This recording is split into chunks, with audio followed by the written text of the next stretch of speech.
Selamat pagi Bapak Ibu dan Saudara-saudari yang terkasih dalam Tuhan. Salam sehat, salam semangat, salam sukacita. Selamat beraktivitas sepanjang hari ini. Doaku sepanjang hari ini Bapak Ibu dan Saudara diberkati Tuhan, diberikan hikmat oleh Tuhan untuk mengelola apapun yang Tuhan percayakan kepada Bapak Ibu dan Saudara. Baik pendidikan bagi yang sedang bersekolah dan studi, baik berkat usaha pekerjaan diberikan hikmat untuk mengelolanya, dan kesehatan juga. Pada pagi hari ini sebelum kita mendengarkan merenungkan kebenaran firman Tuhan sebagai awal langkah kita sepanjang hari ini, kita berdoa terlebih dahulu. Mari kita berdoa bersama-sama. Bapa kami di dalam surga, Tuhan kami Yesus Kristus, terima kasih Tuhan untuk segala berkat anugerah pertolongan Tuhan yang Tuhan berikan kepada kami. Pagi hari ini kami ingin merenungkan kebenaran firman Tuhan. Biarlah Tuhan mengajari kami tentang arti kehidupan ini, dan kami menjadi bijak seperti yang Tuhan inginkan. Hidup kami selalu seturut dengan kehendak dan rencana-Mu Bapa. Terima kasih Tuhan Yesus, berbicaralah kepada kami. Kami siap mendengarkan pesan Tuhan pada kesempatan pagi hari ini. Pakailah hamba-Mu yang sederhana, penuh banyak kekurangan dan keterbatasan ini, untuk dapat menyampaikan isi hati-Mu.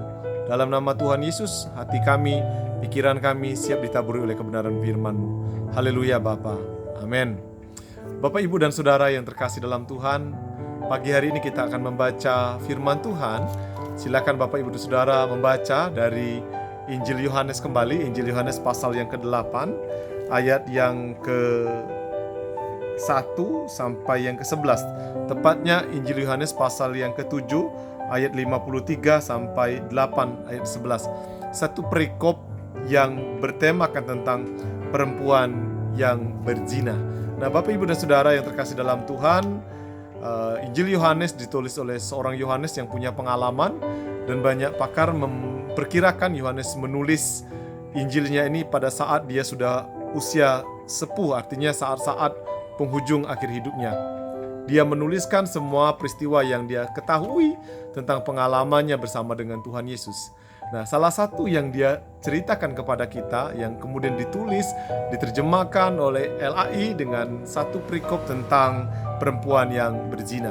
Nah, Bapak, Ibu, dan Saudara, pada waktu Yesus sedang berdiskusi kepada orang banyak, ada banyak yang tidak senang. Saya sudah sampaikan, ada banyak yang tidak suka dengan kehadiran Kristus. Pengaruh mereka yang selama ini cukup kuat, dan Kristus punya pengajaran yang berbeda dan punya pengaruh juga. Nah, beberapa orang, khususnya ahli-ahli Taurat dan orang-orang Farisi, merasa terancam pengaruhnya. Itu sebabnya mereka mencoba untuk menghabisi atau membunuh Tuhan Yesus dengan berbagai macam cara. Tidak bisa cara halus, cara kasar pun mereka lakukan. Salah satu ceritanya ketika mereka membawa seorang perempuan yang ketangkapan berzina. Tentu bagi orang Israel, seorang pezina hukumannya adalah rajam, di mana setiap orang melempari mereka dengan batu sampai mati. Tentu itu yang mereka harapkan dari pernyataan Tuhan Yesus sesuai dengan hukum Taurat. Nah, ketika mereka membawa perempuan itu ke hadapan Tuhan Yesus sebagai seorang guru, mereka berkata bahwa kami menangkap seorang perempuan berzina. Tuhan Yesus tidak banyak bicara, dia berdiam diri dan kemudian menulis ke tanah. Dan kemudian dia berkata, ayat yang ke-7, ketika mereka terus-menerus bertanya kepadanya, ia pun bangkit berdiri lalu berkata kepada mereka, barang siapa di antara kamu tidak berdosa, hendaklah ia pertama melempar batu kepada perempuan itu. Sebuah pernyataan yang Tuhan Yesus ingin sampaikan bahwa siapa di antara kalian yang tidak berdosa? Siapa di antara kalian yang benar-benar paling benar? Yang tidak pernah berbuat dosa, silakan melempari orang yang berdosa itu. Tentu mereka sadar bahwa mereka semua tidak ada yang tak berdosa. Tentu mereka pernah berdosa. Entah itu dosanya seperti apa, tapi mereka pernah berbuat dosa. Tentu mereka tidak punya hak untuk melemparinya. Yang punya hak untuk melemparinya adalah Tuhan Yesus. Karena dia adalah orang yang tak berdosa dan tidak punya cacat celah. Itu pun tak dilakukannya. Mengapa dia tidak melakukannya? Karena dia tahu bahwa dia punya pengampunan terhadap dosa umat manusia. Itu sebabnya dia berkata begitu, dan kemudian mereka secara berangsur-angsur meninggalkan perempuan yang berzina itu. Tentu perempuan itu berasa khawatir bahwa dirinya akan dirajam. Dia mungkin sudah nyawanya di ujung tanduk. Tetapi ketika Yesus punya hak tidak melakukan hal yang dilakukannya, dan kemudian perempuan itu dengan Yesus seorang diri, Tuhan Yesus berkata kepadanya, hai perempuan, di manakah mereka? Tidakkah adakah seorang yang menghukum engkau? Jawab perempuan itu, "Tidak ada Tuhan." Lalu kata Yesus, "Aku pun tidak menghukum engkau, pergilah dan jangan berbuat dosa lagi, mulai dari sekarang."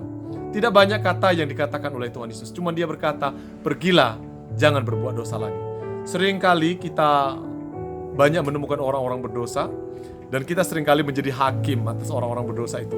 Kita senang sekali mempergunjingkan orang-orang yang telah berbuat dosa, sehingga seringkali orang-orang yang berbuat dosa itu justru kena hakim oleh kita, oleh karena perkataan, oleh karena kalimat-kalimat kita yang membuat mereka bukan justru bertumbuh, tetapi justru rohaninya makin jatuh. Nah, hari ini mari kita mengintrospeksi diri, kita menjadi hakim atau mengubah orang untuk menjadi baik. Saya berharap Bapak Ibu dan Saudara menjadi orang yang memiliki pengaruh membuat orang menjadi lebih baik. Bukan menjadi hakim justru membuat orang semakin jauh daripada Tuhan. Tuhan mengajarkan kepada kita kasih yang sungguh luar biasa, pengampunan yang luar biasa untuk kita terapkan dalam hidup kita masing-masing. Tetaplah semangat memberikan pengampunan dan pengasih tanpa syarat kepada semua orang di dalam dunia ini. Sebelum kita melakukan aktivitas hari ini, itulah firman Tuhan yang dapat kita renungkan bersama-sama dan kita terapkan dalam kehidupan kita sepanjang hari ini. Kita berdoa terlebih dahulu. Bapa kami di dalam surga, Tuhan kami Yesus Kristus, terima kasih atas kesempatan kami dapat mendengarkan firman Tuhan pada pagi ini. Dan sebentar kami ingin melakukan segala aktivitas kami sepanjang hari ini. Biarlah hari ini Tuhan, di hari Sabtu ini Tuhan, kami diberikan berkat untuk menjadi berkat. Kiranya berkat Tuhan melimpah atas kami semua dan keturunan kami dan keluarga kami diberikan kesehatan senantiasa. Dalam nama Tuhan Yesus kami bersyukur untuk hari ini, dan Tuhan memimpin kami senantiasa, dan Tuhan menyertai kami. Haleluya Bapa. Amin. Selamat pagi semuanya. Tuhan Yesus memberkati kita semua.